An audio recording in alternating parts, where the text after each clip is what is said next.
Hey everyone, in today's video we're going to learn how to make this surprise money cake.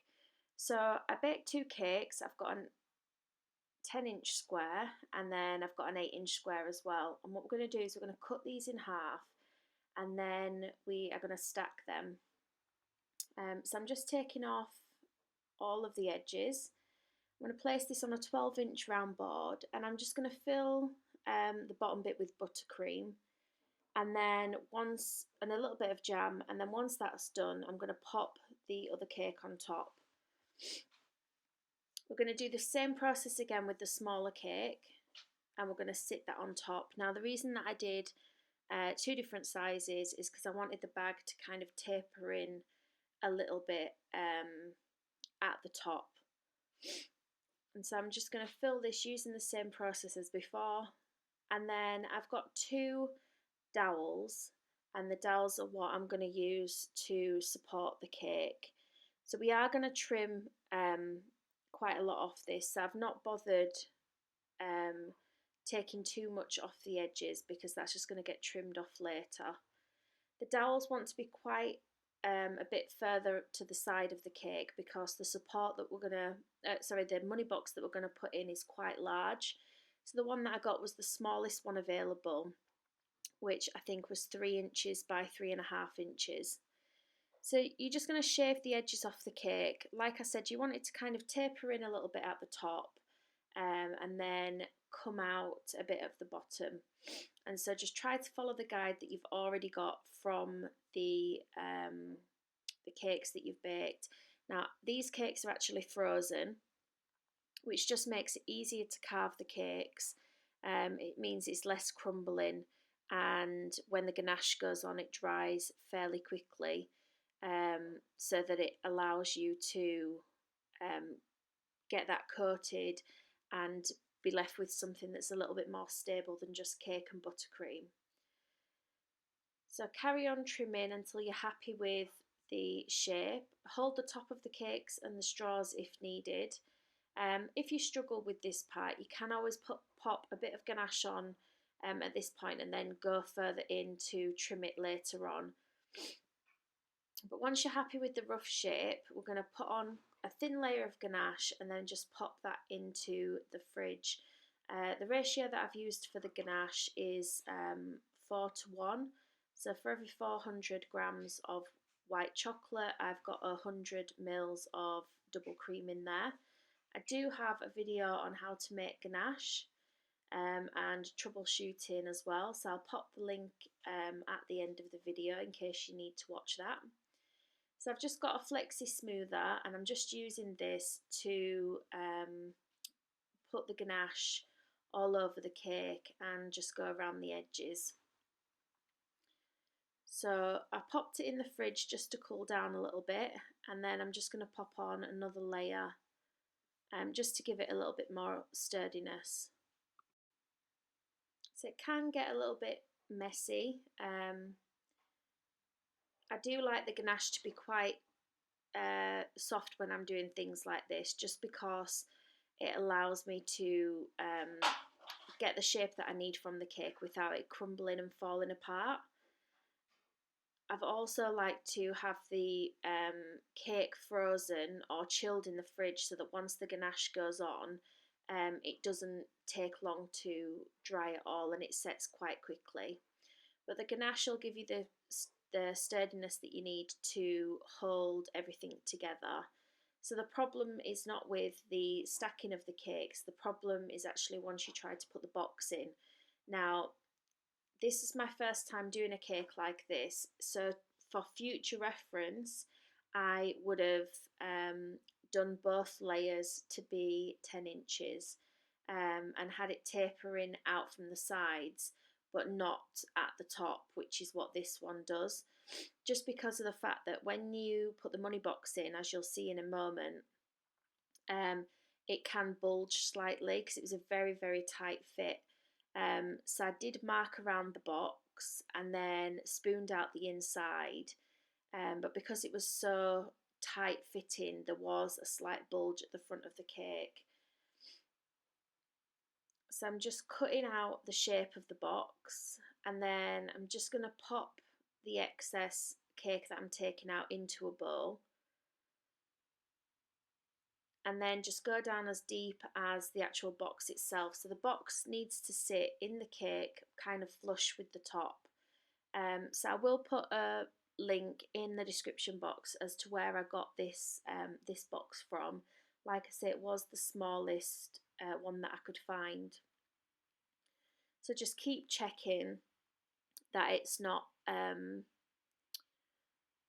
keep checking that it's deep enough. You don't want to go too deep because you don't want the box sat inside the cake and then on top. So you can see there where I've got that bulge. So I'll take it out and I'll trim off a little bit more. Now what you can do to make it more sturdy is you can ganache the inside as well. So you've ganached the outside and then a really thin layer of ganache on the inside, and that will give it a little bit more stability.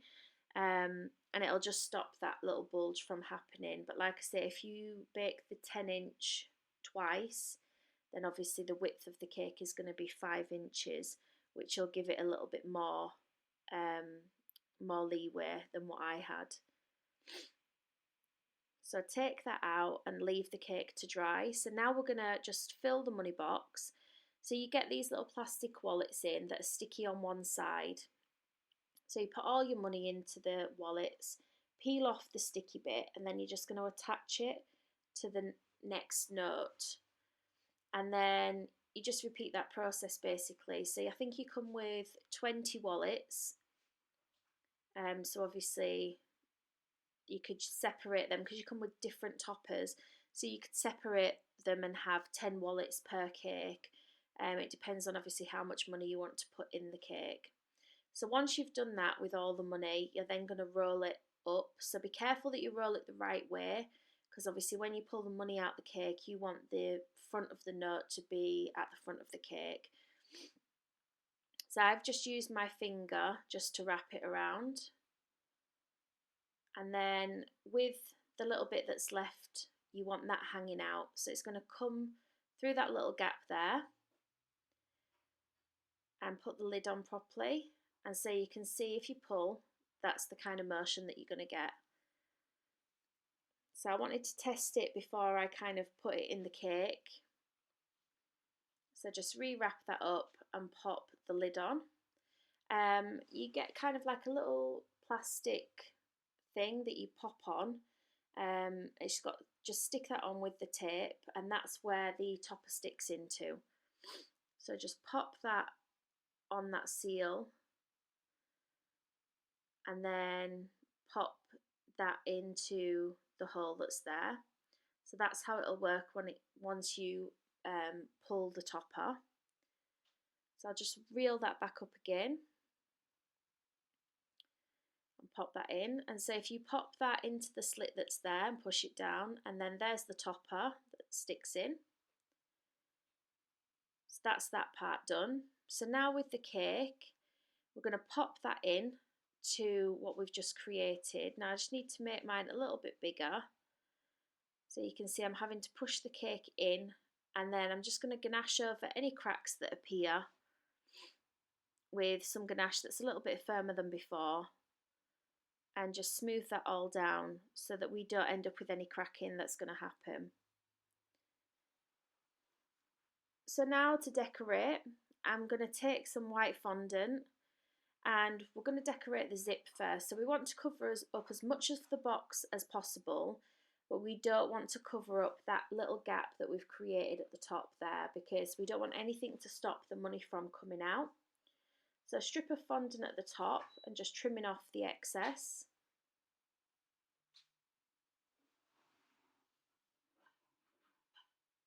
Just add in a little bit of water, and then with your stitching tool we're just going to go around the edges, and this is just going to give like the seams for the bag, and we're going to do the same on the other side. So I know we've got a gap where you can see the ganache, but what we're going to do with that bit is we are going to add a zip, and so we're going to make it look like the zip is slightly open, and that's obviously where the money's going to come out. So just cut 2 strips of fondant, round about 1 centimetre thick each, and trim them down. And then with the stitching tool, sorry, not the stitching tool, like the zigzag tool, I'll put a link to this in the one below. We're just going to go and create some lines to make it look a bit more like a zip. We're going to wet the ganache and the fondant, and then we're just going to, can you see how I'm tucking it in and bringing it in, but we're leaving that gap for the topper to come in and out.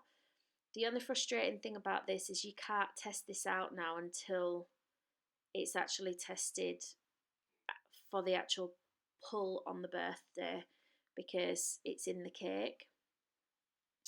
So we're going to do another strip of fondant, and this is going to cover the outsides of the bag. So these need to be about 5 inches in width, and obviously the height of the cake. So just putting a little bit of water on the ganache and then sticking it in. So you can see that part of mine there is not big enough. So I'm just going to smooth that out and pull that bit out at the bottom just to make sure it's all covered.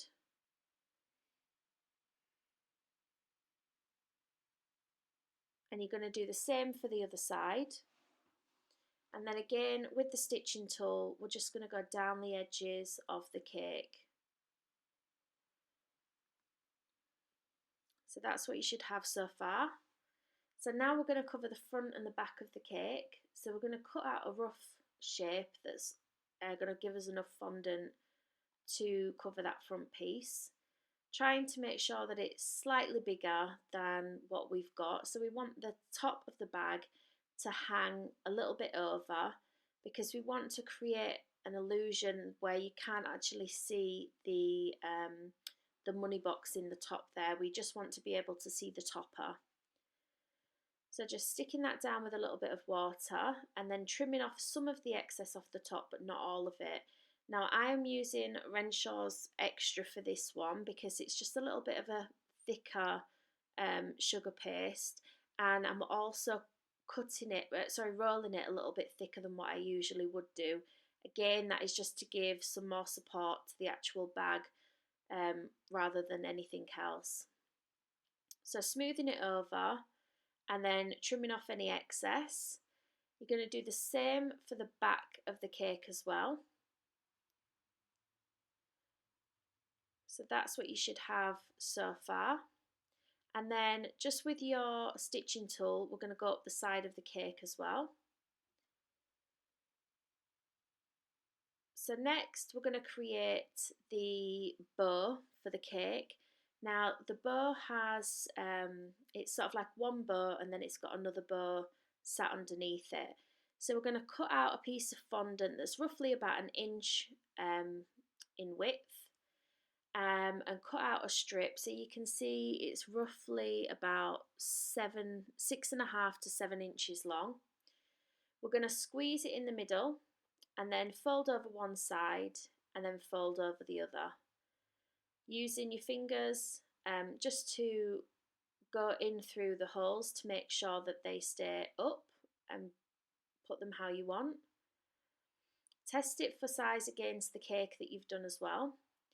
And then just for the centre of the bow, we're just going to take another piece of fondant round about, I would say, 1/2 centimetre thick, maybe even 1 centimetre, and just pop that over the middle, and then just with your finger and thumb just squeeze, trim off the excess at the back. So there's the front of the bow, and then we're going to cut out again a similar shape for the back of the bow. And so it's just a piece of fondant and we're going to fold in half like that, pinch it at one side and then pop behind the bow. And that's what you should have. So we're going to attach this to the cake. I've done it with a little bit of water. You will need the support of cocktail sticks for this, just because it's quite heavy on the cake, and because the bag isn't laying down, there's no support for it. So I've put 2 cocktail sticks in. These go through the centre of the bow, and then just to allow it to dry, I put some cocktail sticks underneath the bow at either side as well. So you can just see them there just until it dries. So next we're going to make kind of like some tissuey paper type effect, and this is going to hide the majority of the box that's still visible. So just some strips of fondant rolled quite thinly, and then we're just going to ruffle this on the top of the cake by concertina in it and then popping it into place. So with this bit, you don't have to be too neat. You kind of want it to look like the tissue paper's coming out of the cake, and you need to be really careful not to place it so close that it's going to hinder the money coming in and out of the, well, coming out of the cake. So again, just concertina in the money, so just folding it in half and then folding it again, and just keep repeating that process. And we're just going to fill the entire top of the bag. So you can see there I'm just making loops with the with the fondant, and then we're just going to place it in.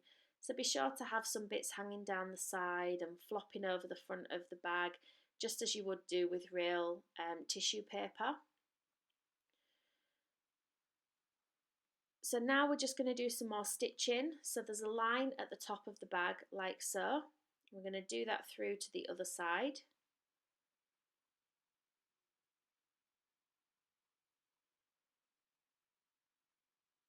And again at the back. So there basically is a line of stitching all the way around the bag. So next we're going to paint the bow. So I didn't realise this bit was actually out of shot, but the colour that I've used is the Saraceno Rose Gold. And then we're just going to paint on the name. So I like to do it a little bit thinner at first so it's easy to correct any mistakes. And I always like to start in the middle of the word, so however many letters there is, I like to figure out where the middle roughly would be, start from there in the cake, and then do either side. I find it easier to do it that way because then I know that the wording is going to be central. So just trying to make a rough outline first, and then we're going to re-go over that just to make it a little bit bolder. I have got a really thin brush for this bit because I didn't want it to be too thick. And then obviously we've got the London part at the bottom as well to put on. If you do make any mistakes, you can just wet your brush with a little bit of water and just rub out the mistake that you've made. It's always best to do that while it's still a little bit wet rather than letting it dry and then trying to remove it. Or I think Spectrum Flow do some removal wipes that you could use as well. So just going over the lines for the lettering, trying to make sure that they're all roughly the same size and equal.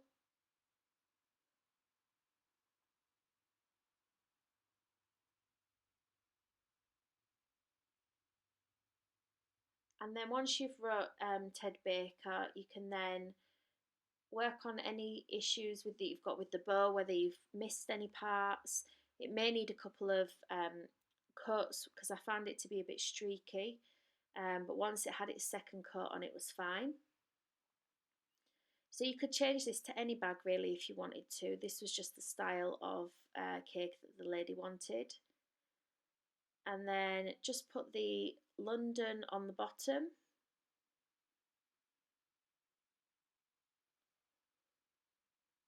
So it can be quite fiddly. You could do it with an edible print, but then you would see the edge of the edible print, which is why I chose to write it on.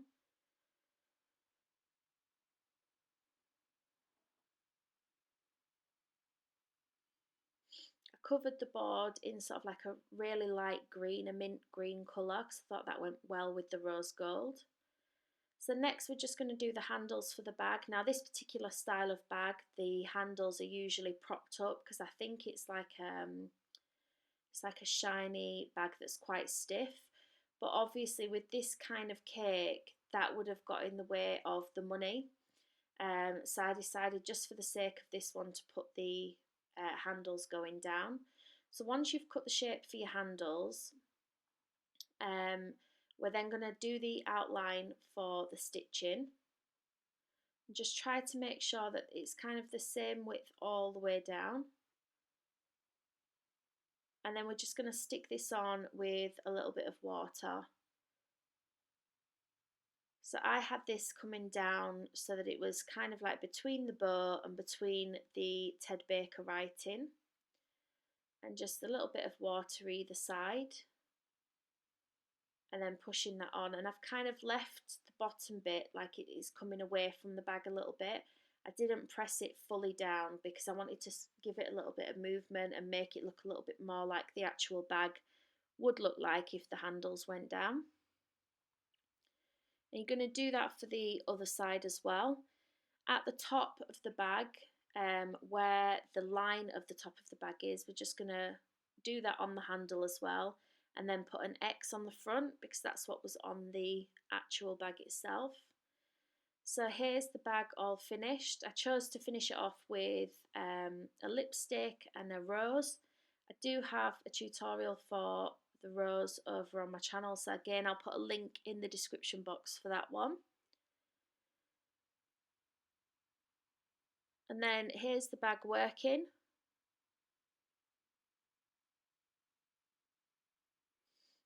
I hope you've enjoyed today's video. If you have, please give a big thumbs up and don't forget to subscribe. If you want to see more of my videos, please click the links on the screen now. Thanks for watching.